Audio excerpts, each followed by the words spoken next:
Dios bendiga una vez más. Estamos por aquí. Queremos compartir un mensaje en esta gloriosa mañana. La paz y la misericordia de nuestro Señor Jesucristo lo esté amparando una vez más. Y vamos a hablar acerca de la ley del Kadosh y el celibato. Nos habla de la virginidad y la comunión, de la excelencia moral y la integridad de las iglesias. La ley del Kadosh. Kadosh es una palabra hebrea y griega que habla acerca del celibato y la divinidad de la comunión, de la excelencia moral, de la integridad de las iglesias. Es la ley de Kadosh, el celibato. ¿Qué quiere decir Kadosh en griegos? ¿Quiere decir celibato o quiere decir santos? Se le nombra a una persona que es santos, que practica la santidad y la virginidad de la comunión, de la ley moral y la integridad. Esa es la ley del Kadosh. Debemos ser íntegros. Palabra Kadosh. Entonces, Hechos 9:31 dice: y entonces la iglesia tenía paz e integridad por toda Judea, Galilea, Samaria, y era edificado andando en el temor del Señor, y se acrecentaba y se fortalecía en el Espíritu Santo. Si vemos que la iglesia tenía paz y integridad por toda la comunión y se acrecentaba los miembros por el temor a Jehová y por el Espíritu Santo. Esa integridad que habla de la iglesia habla del Kadosh, de ser íntimo, de ser santo, de ser puro, conservado para Dios, y crecía en el temor del Espíritu Santo y se fortalecía también en el temor del Espíritu Santo. Ese crecimiento que era parcialmente por todas Judeas, Galilea y Samarias, parcialmente la iglesia era coronada de la santidad. Entonces, la ley del celibato, hay dos personajes que hablan acerca del celibato, de la virginidad, de la comunión, la excelencia moral y la integridad. Hay dos personajes, que es el apóstol Pablo y el apóstol Pedro. Pedro se cree que vivió en el celibato, y eso lo vamos a estar explicando en unos momentos más grandes. Entonces, el Señor consagra a Pablo y le pone un aguijón para que viva una vida digna, pura, santa, noble y moral delante de la presencia de nuestro Señor Jesucristo. Porque uno de los apóstoles Pablo, que vivía el celibato y la ley del Kadosh, y tenía esa excelencia de la ley moral íntegra en su cuerpo, Pablo fue transformado, y Pedro también fue transformado por un milagro que Cristo hizo, o un milagro que Dios hizo. Entonces Pablo fue transformado por ese milagro y vivía. Entonces, Hechos 9:3 dice: mas yendo Pablo en el camino de Damasco, repentinamente le rodeó un resplandor de luz del cielo, dice el verso 4, y cayendo en tierra como muerto, oyó una voz que decía: Saulo, Saulo, ¿por qué me persigue? Dice el verso 5, Hechos 9:5. Pablo dijo: ¿quién eres, Señor? Y él le dijo: yo soy Jesús, a quien tú persigues. Dura cosa es darte cosa contra el aguijón. Ese encuentro de Pablo con Jesús fue un encuentro de transformación. Ese encuentro de Pablo con Jesús fue un encuentro de transformación para cambiarle la existencia de la vida de Pablo de continuamente. Entonces, la integridad y la comunión de la ley del Kadosh, si no es el mismo Dios que transforma y cambia al hombre y le quita todo el pecado pecaminoso que tenía Pablo, para que Pablo camine al corte de Jesús. Decir, ese encuentro de Pablo con Jesús fue un encuentro de transformación. Entonces, desde ese encuentro allí, Pablo tenía un aguijón. El aguijón no es nada más que Pablo tenía que darse cose con el aguijón. Dice, Dura es la cosa darte cosa contra el aguijón. Cuando habla de este aguijón aquí, habla del aguijón del pecado. Que Pablo tenía que estar íntimo en integridad moral ante nuestro Señor Jesucristo. Por eso Pablo decide entrar al celibato. Por eso Pablo decide entrar al celibato y salir del pecado y vivir una vida consagrada a Dios pura y santa. Porque de que tuvo ese encuentro en frente de Jesús, fue transformado y fue cambiado.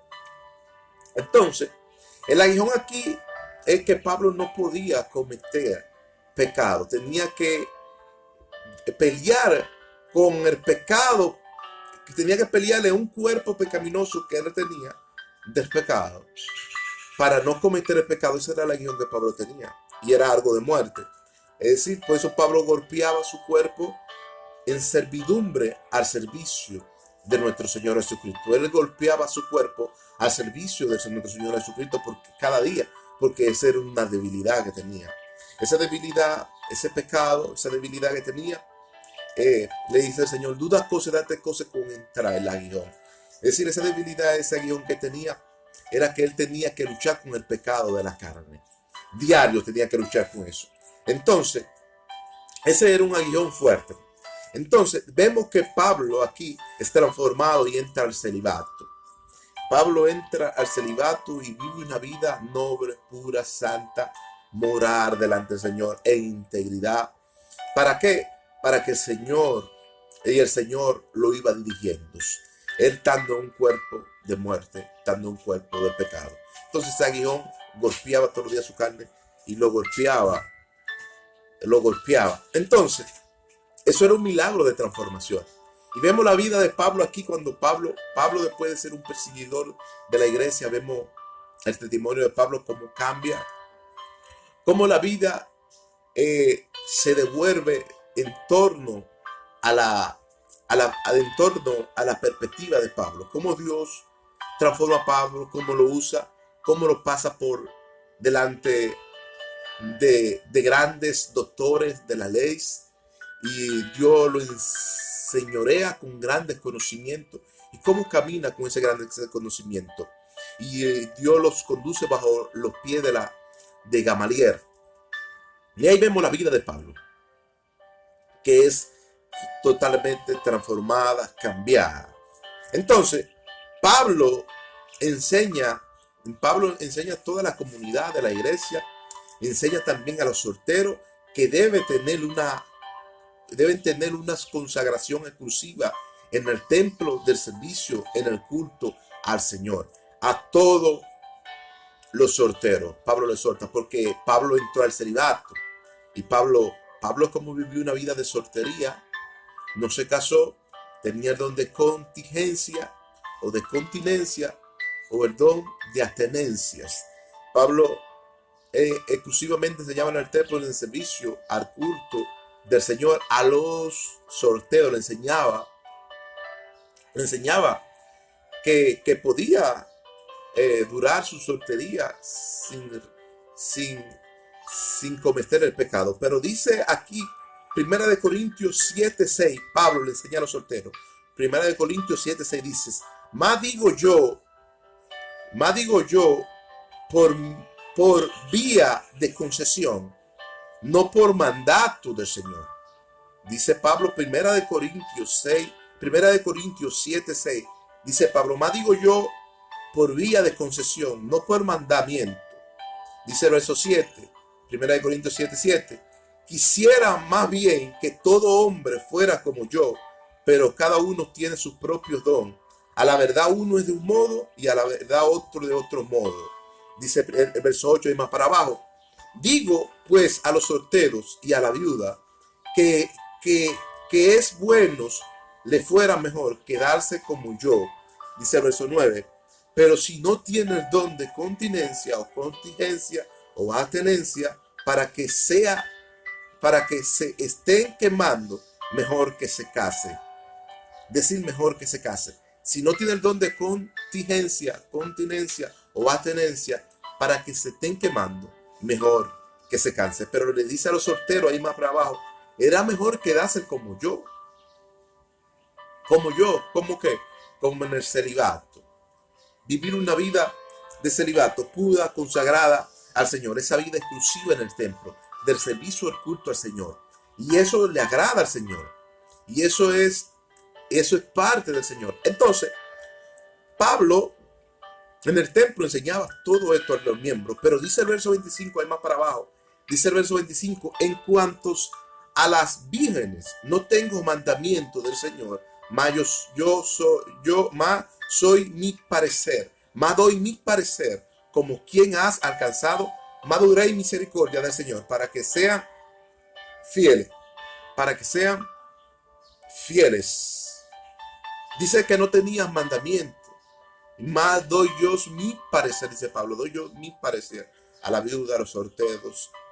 Y como ha alcanzado conocimiento y misericordia, digo mi parecer, pero dice el verso 26 y más para abajo, pero tengo esto por buenos, a causa de la necesidad que apremia, que hará bien el hombre en quedarse como está.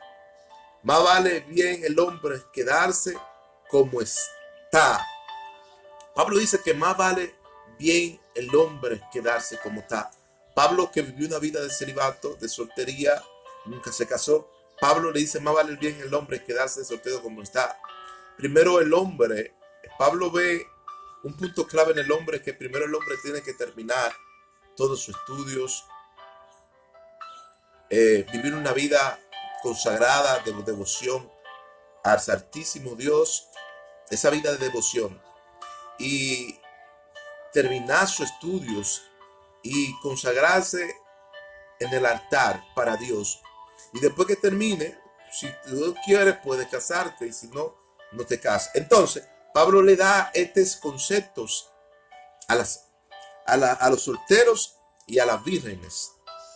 Entonces, dice el verso 28 más para abajo, Primera de Corintios 7, 28 dice más para abajo, más también si te casa, no peca, y si la doncella se casa, también no peca. Los tales tendrán aflicción de la carne, y yo lo quisiera evitar esos. Y yo quisiera evitar esos. Si se casan, el hombre no peca. Si la doncella o la virgen se casa, tampoco peca. Pero dice Pablo, pero esta aflicción yo quisiera más avistar de ellas. Quisiera evitar esa aflicción. Es decir, que en esos matrimonios va a haber aflicción. Y Pablo, como no se casó, vivió una vida de devoción al Señor, santa, pura y noble, sin esos conflictos, sin esos problemas. Es decir, esa aflicción que Pablo dice que va a haber aflicción entre medio de los dos, y más yo quisiera evitar esos. Dice Pablo enseña que la vida de soltería no es una vida de soledad nada más, sino es una vida buena y noble, porque él dudó y supo que lo que es esos. Entonces dice el verso 32 ahí más abajo, quisiera pues que no tuvieran congoja en los solteros, sino que tengan cuidado de las cosas del Señor y cómo agradar al Señor. Y cómo agradar al Señor. Las palabras que quisiera tener que no tuviera gorgoja es que en la aflicción del matrimonio va a haber aflicción, va a haber gorgoja, va a haber pleito, va a haber contienda. Dice Pablo, quisiera que tengan cuidado de eso y de cómo agradar al Señor. Dice el 34. Asimismo, hay diferencia entre las casadas y las solteras. Las solteras tienen cuidado de la cosa santa del Señor, como agradar al Señor. Y las casadas tienen cuidado de las cosas de su esposo, como agradar a su esposo. Ve, hay un equilibramiento ahí. Ahí hay un equilibramiento. Así como las solteras tienen cuidado de las cosas santas, moral, de la ley moral del Señor, del celibato, así también las que son casadas tienen cuidado de sus esposos. Es decir, que el que está en el celibato y está en soltería tiene más cuidado de las cosas del Señor que una mujer que está casada. ¿Por qué? porque le da más prioridad. Pero la ley de las abstinencias de los eunucos en el reino, la ley de la abstinencia de los eunucos en el reino era para vivirla acorde la ley moral del Señor como una ley íntegra en el celibato. Como una ley íntegra en el celibato. Esta ley íntegra en el celibato tenía que estar en los solteros, tenía que estar en la mujer, en la doncella, en la virgen que se guardaba y se consagraba para el Señor. Entonces, aquí vemos un punto clave que nos habla de los eunucos y nos habla de la abstinencia y del don de contingencia de ellos. Mateo 19:10 dice, y los discípulos dijeron, así es la condición del hombre con su mujer. No conviene que se case. No conviene que se case. Con esto no es que Mateo agarre este párrafo y le está dando carta que no se case. No, el matrimonio es bueno, el matrimonio es bello. Pero las personas que tienen este don, Pablo le exhorta este mensaje para que se tenga y que vea que la fortaleza del Señor está ahí. Está ahí. Y dice, no conviene que se case. No, con eso no le está dando matrimonio de que no se case. No, el hombre debe casarse, tener su mujer, tener sus hijos y practicar la vida santa del Señor. Y con eso no está diciendo que no se case. Entonces lo que Mateo está diciendo aquí es que había un grupo de solteros, había un grupo que estaba en el celibato y Mateo le da esta palabra de fortaleza a que precitan en el Señor, a que se fortalezcan ahí en las solterías y que no se corrompan, no corrompan su juventud, porque su juventud era premiada por Dios y era dada. Y por eso dice en Mateo, en ese párrafo ahí, y dice, y los discípulos dijeron, así es la condición del hombre con su mujer, no conviene casarse, dice. Entonces dice el verso 11, entonces le dijo, no todos son capaces de recibir esto, sino aquello a quien el Señor se lo es dado, sino aquello a quien el Señor se lo es dado, el que el don de continencia, de contingencia o de abstenencia a los deseos de la carne, a los placeres de este mundo y de los siglos venideros.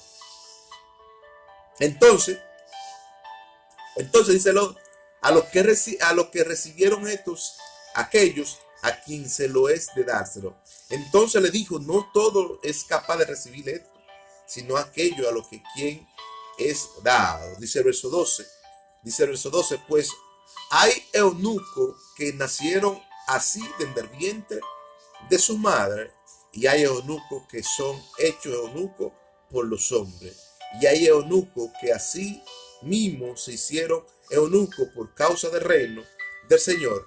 El que sea capaz de recibir esto, que lo reciba. Dice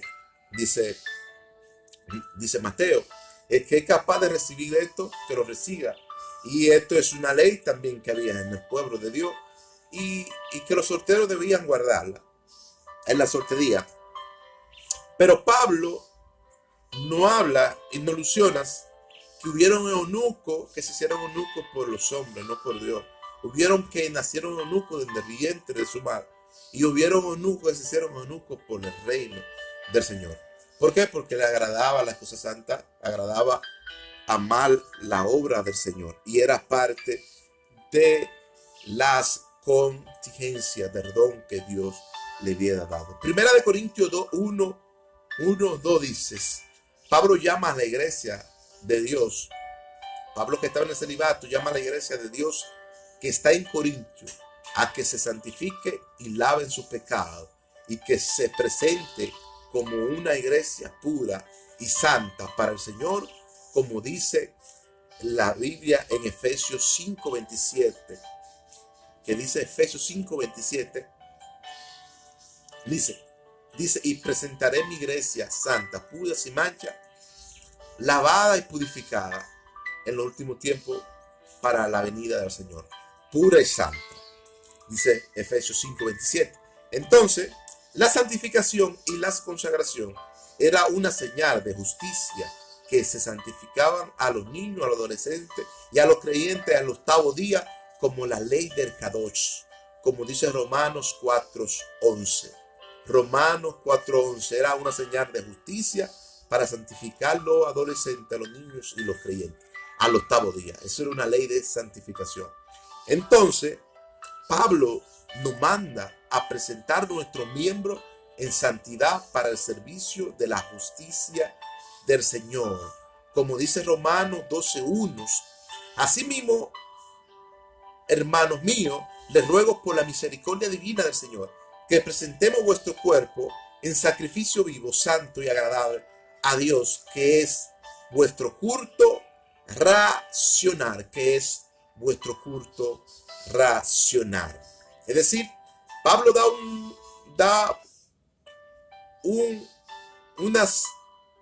una red de costumbre y si vemos todo el texto bíblico que vemos aquí, Pablo nos da que debemos rogar por la misericordia del Señor que presentemos nuestro cuerpo, sacrificio vivo, santo y perfecto, agradable al Señor, que es nuestro culto racional. Pablo dice cuerpo, alma y espíritu. Cuerpo, alma y espíritu debemos guardarlo. Cuerpo, alma y espíritu debemos guardarlo. Santidad para Dios. Entonces, la ley del Kadosh y el celibato te manda a vivir estos textos bíblicos que yo te digo. ¿Por qué? Porque la ley del Kadosh te manda eso, a vivir cuerpo, alma y espíritu. Hebreos 12:14 dice, seguid la paz con toda la santidad, sin la cual nadie verá al Señor. Seguid la paz con la santidad, por la cual nadie verá al Señor. Ese texto bíblico habla del celibato, debemos ser santos. Habla de la ley del Kadosh, que debemos ser santos. Juan 17:17 dice, santifícanos en tu verdad, porque tu palabra son verdaderas. Santifícanos en tu verdad, porque tu palabra son verdaderas. Dios nos invita a los hombres a vivir en santidad, y se cree que Pedro vivió el celibato y dejó sus posiciones, suegras y esposa. Pedro dejó todas sus posiciones, suegra y esposa, y ahí vemos a un Pedro muy distinto, cambiado, transformado por la palabra de Dios, y vive el celibato. La palabra Pedro significa Cefa en hebreo, o en el griego significa Kefa, que quiere decir roca o piedras. Pedro fue cambiado y vemos un Pedro muy distinto. Pedro entra al celibato. Pedro, ese Pedro que usted ve ahí, que tenía su esposa, tenía una suegra y era casado. Vemos que Pedro también entra al celibato. Y ese texto lo vemos que ese Pedro no era Pedro que se llamaba en los tiempos antiguos, sino Cefa, o se traducía como Cefa, cuando vivía con la suegra, cuando eras casado y dejó su suegra, dejó posiciones, dejó riqueza, dejó todo por seguir al Señor. Y no era Pedro, se llamaba Cefa o Kefa en griego. ¿Qué quiere decir Pedro? Eso era en el antiguo, antes de Dios darle identidad como Pedro, cambiar el nombre. Como Pedro también se llamaba Simón. Entonces ahí vemos que Pedro deja todas sus posiciones por seguir al maestro.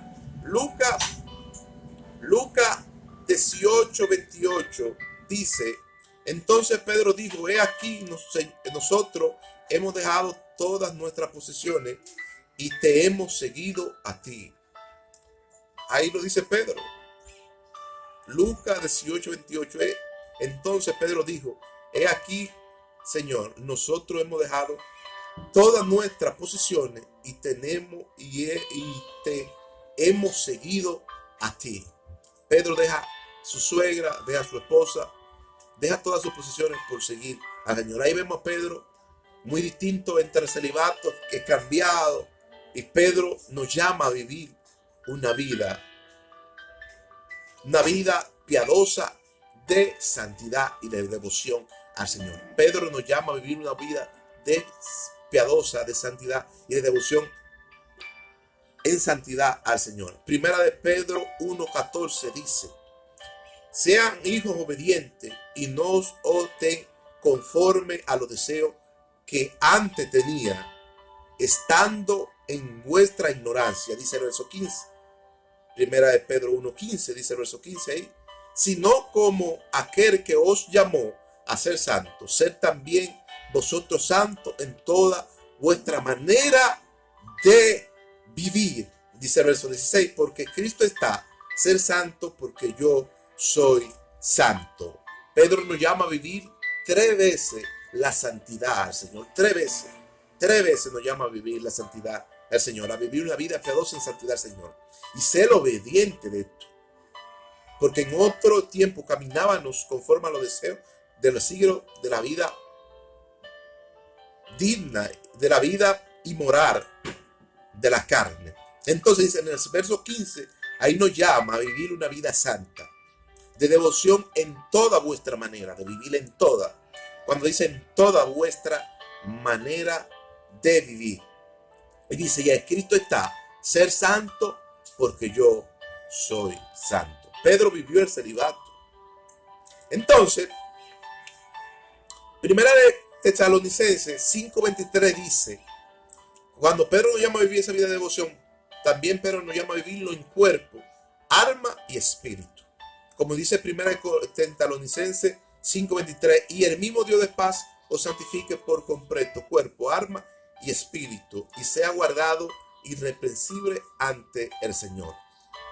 Y sea guardado irreprensible ante el Señor. Santificará cuerpo, alma y espíritu. Todo el que entra al celibato tiene que ser, santificará el cuerpo, alma y espíritu. Todo el que practica la ley del Kadosh, que es el santo, es ser santo, el consagrarse al Señor, el vivir la ley moral en integridad ante el Señor. Entonces, el celibato viene a pasar, ser la representación del cielo. El celibato viene a pasar a ser la representación del cielo en la tierra, el celibato, porque habla de la santidad. Mateo 22:30 dice, porque en la resurrección ni se casará, ni se dará el casamiento, sino que será como los ángeles que están en los cielos, sino que será como los ángeles que están en los cielos. Mateo 22:30. El celibato vino a ser representación del cielo a la tierra. Mateo 22:30, porque en la resurrección ni se casará, ni se dará el casamiento, sino que serán como los ángeles que están en los cielos. Salmo 128:4 nos dice, y he aquí que así será bendecido el hombre que teme a Jehová. Y he aquí que será bendecido el hombre que teme a Jehová. ¿Cómo que? Como que no se da, en la resurrección no se dará el casamiento, ni se casará, sino que seremos como los ángeles. Dice el Salmo 128:4. Y he aquí que así será bendecido el hombre que teme a Jehová. Dios le bendiga y la paz del Señor lo esté amparando. Le invitamos que vaya a la opción de abajo, que suscriba, comente, le dé like al comentario y estamos pendientes a tus comentarios.